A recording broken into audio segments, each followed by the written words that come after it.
Toliau pasakoju apie Nycių kaimo gyventojo Tuko Nykštuko ir miestietės Davatkos Vidos draugystę.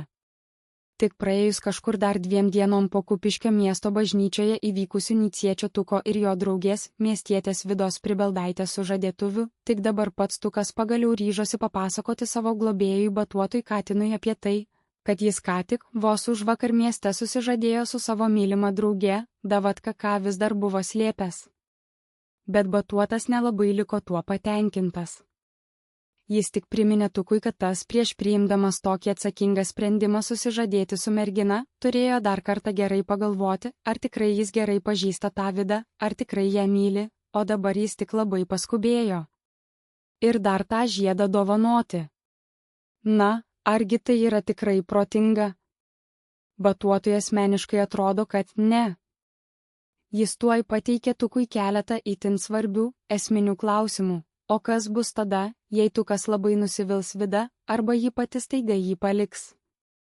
Bet pats Tukas nenori net girdėti tokių kalbų, jis ir toliau tvirtina, kad tikrai myli savo Vidą ir visiškai ją pasitiki. 2011 m. rugsėjo 25 diena. Apniukęs, bet ramus rugsėjo vakaras gaubė Nycių kaimą.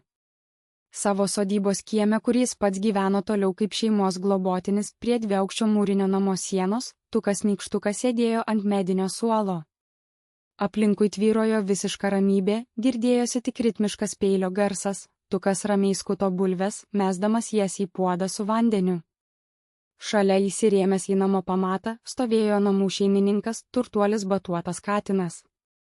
Jo žvilgsnis buvo įsmegtas į tolį, o uodegos galiukas vos pastebimai judėjo, ženklas, kad artėja rimtas pokalbis.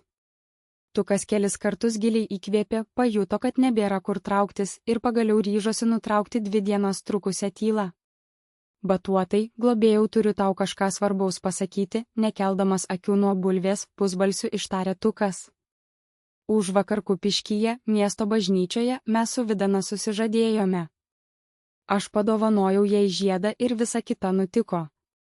Skutamo bulvės nulupta žievelė minkštai nukrito ant žemės.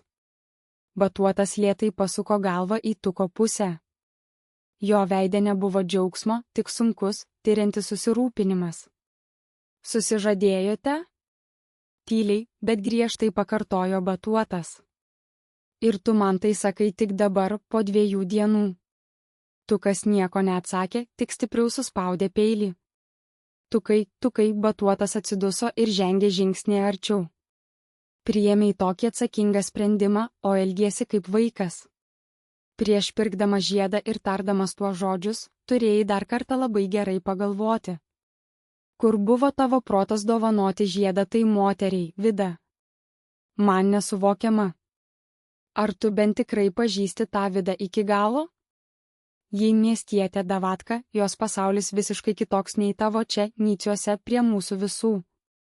Ar tikrai tu ją myli, ar tik skubini įvykius?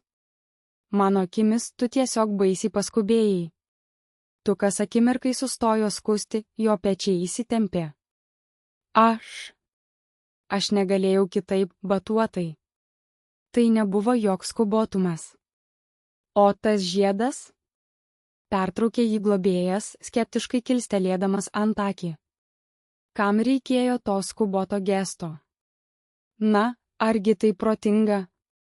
Man asmeniškai atrodo, kad visiškai ne. Santykiai statomi ne nuo žiedų bažnyčioje. Aišku, nenoriu labai tau viso to vėl iš naujo priminti, bet prisimink, kaip atrodė anuomet tavo paties santuokos pradžia su buvusia žmona iš Kėžių kaimo Ingrida, ar dar atsimeni?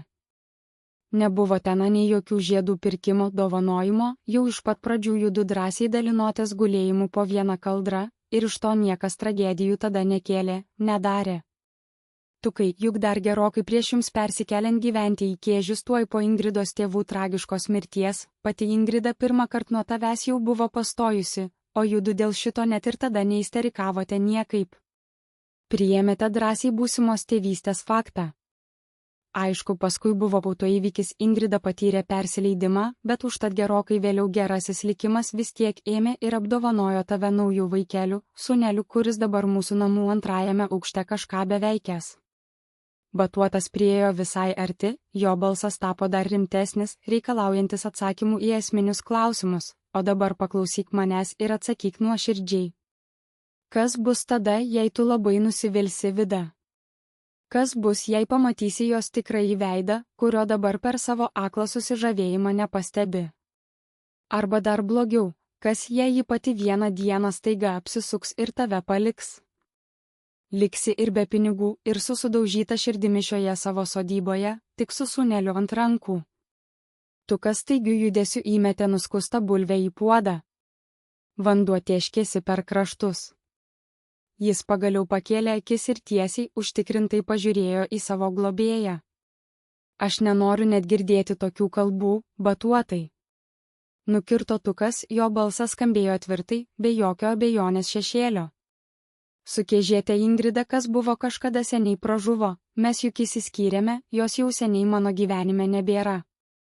Kam tą Ingridą vėl iš naujo minėti? Manau, pasakysiu taip, palyginus su šia Vida, toji Ingrida dėl savo sunkaus būdo buvo tikra Aušvico kalinių stovyklos žiauri, pikta prižiūrėtoja, o nerami moteris. Ji neverta būti minima vėl.